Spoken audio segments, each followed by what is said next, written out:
महाराज जी। गुरुदेव, कुछ माह पहले मेरे एक सहपाठी से मित्रता हो गई थी और मैं उस व्यक्ति में आसक्त हो गई और एक दूसरे से जीवन साथी जैसे संबंध भी कोशिश हुए महाराज जी। हालांकि वो ज्यादा दिन तक टिके नहीं ना ही रहे, पर कुछ परिस्थितियां आई और सब खत्म हो गया। परंतु मेरी उसमें आसक्ति इतनी ज्यादा हो गई कि मैं उसे भूल नहीं पा रही महाराज जी। वो व्यक्ति दिख जाता है। अब वासनाओं के खेल खेलोगे, मन मलिन होगा तो भूल क्या पाओगे। अरे धिक्कार है ऐसे जीवन को कि जो मनुष्य जीवन मिलने पर भगवान के लिए बात नहीं आई कि मैं भगवान को भूल नहीं पाती हूँ। ये जीवन का तो लाभ होना चाहिए। इन नाशवान शरीरों में आसक्ति करके, इंद्रियजन्य सुखों में भोग सुख का अनुभव करके मैं उनको भूल नहीं पाती, तो धिक्कार तुम्हारी बुद्धि को। अपने जीवन को पतित करके, भ्रष्ट करके बुद्धि को मनुष्य में आसक्त कर लिया। यही तो नरक जाने का रास्ता है, और कौन सा रास्ता है। जीवन साथी चुनना है तो एक बार चुन लिया और आजीवन उसका निर्वाह किया तो जीवन साथी है। तो व्यभिचार प्रवृत्ति हुई, आज इससे, कल उससे, परसों उससे, नरसों उससे। जिसे आजकल लोग कह रहे हैं ब्रेकअप, बॉयफ्रेंड गर्लफ्रेंड, ब्रेकअप, फिर बॉयफ्रेंड, फिर ब्रेकअप, फिर तीसरा बॉयफ्रेंड। ये क्या है? क्या आज शासन नहीं है ना, न माता पिता का शासन है, न समाज का शासन है, न शास्त्र का शासन, न भगवान का शासन, कोई स्वीकार नहीं है ना। इसलिए मनमानी आचरण होते हैं। मनमानी आचरण करने का अधिकार किसने दिया तुमको? या एक बार पाणी ग्रहण किया तो आजीवन निर्वाह किया। अपने पर शासन नहीं, अपने धर्म को नहीं जानती हो, शरीर का बार बार अपवित्र होना, ये क्या है? मन शरीर में लगा हुआ है, मन अपवित्र हो रहा है, पाप का खजाना बन रहा है। नरक जाओ, नरक भोगो।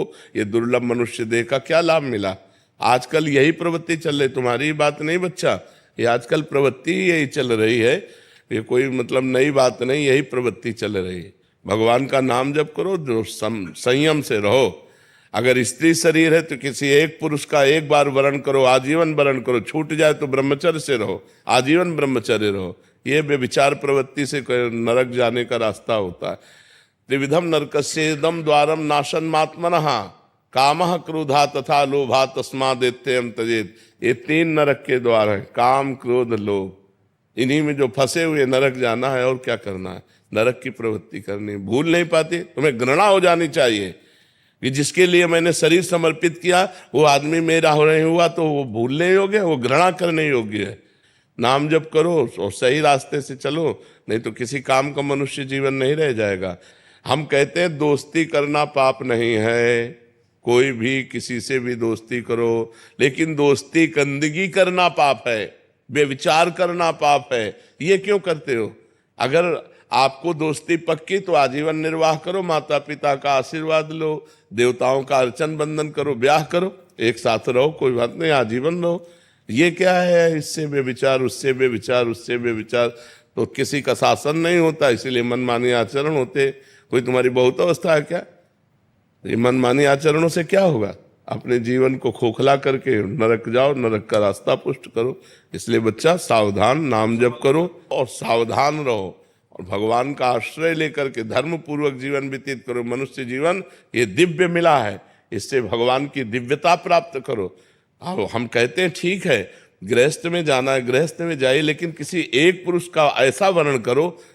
देखो आजकल मनमानी चल रहा है। माता पिता वर खोजते थे, पंडितों से विचार किया जाता था, बड़े धर्म पूर्वक देवी देवताओं की आराधना करके ब्याह होते थे, आजीवन निर्वाह होता था। हमने कभी नहीं सुना डिवोर्स, गांव में कभी डिवोर्स नहीं सुना हमने। ये जो व्यभिचार प्रवृत्ति शुरू ना, गर्ल फ्रेंड और बॉय फ्रेंड और लिव इन रिलेशन, यहां से शुरू हुआ है डिवोर्स। नहीं, हमने कभी डिवोर्स नहीं सुना। आजीवन निर्वाह, क्योंकि माता पिता ने किया, देवी देवताओं का पूजन करके, शास्त्र के पंडित के अनुसार अग्नि के फेरे लेकर, तब कहीं वो धर्म से चलो। इस तरह के मनमानी आचरण कोई भी मत करो, नहीं तो पछताना पड़ेगा। संसार का बड़ा विचित्र स्वरूप है, होश में चलना चाहिए।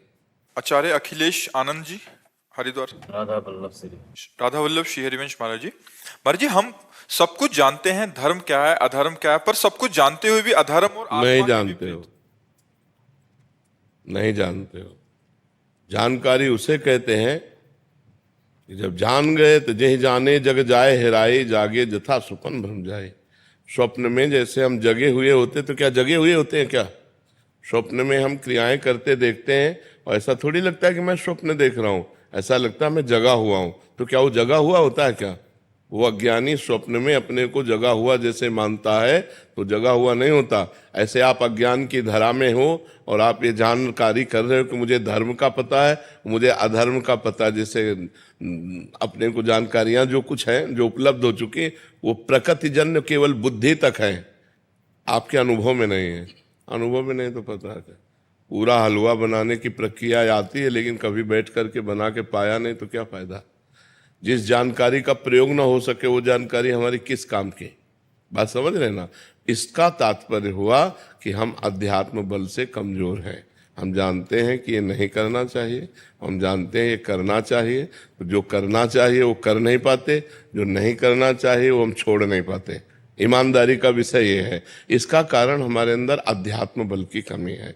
हम अगर प्रशांतात्मा विगत भीर ब्रह्मचारी व्रति स्थित, अगर हम संयम से चलें, अपने अंतःकरण में निरंतर भगवत चिंतन करें, ब्रह्मचारी व्रत से स्थित हों और निरंतर परमात्म चिंतन करें तो अभी आ जाएगा। जो नहीं करना वो नहीं करना, चाहे प्राण निकल जाए, और जो करना है वो उत्साह संपन्न होकर के करना है।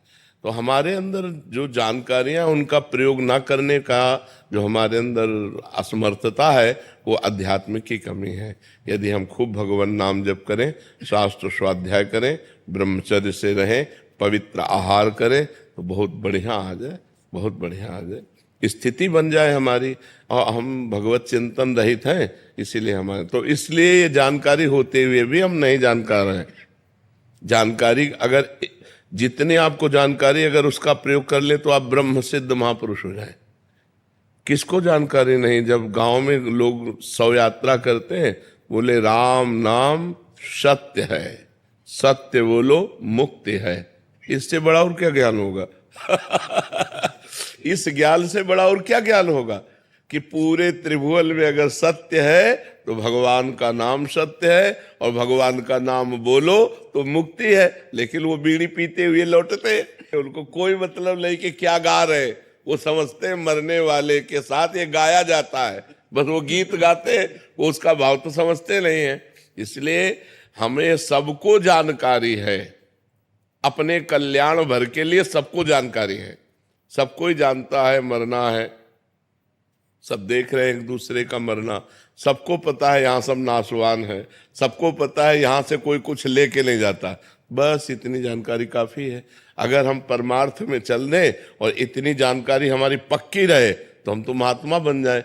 लेकिन ये जानकारी ना जानकारी के अंतर्गत ही है। जैसे स्वप्न में जगा हुआ मानता हुआ भी वो सो रहा है, वो अपने को जगा हुआ मानता है, लेकिन जब जगेगा तो स्वप्न हट जाएगा।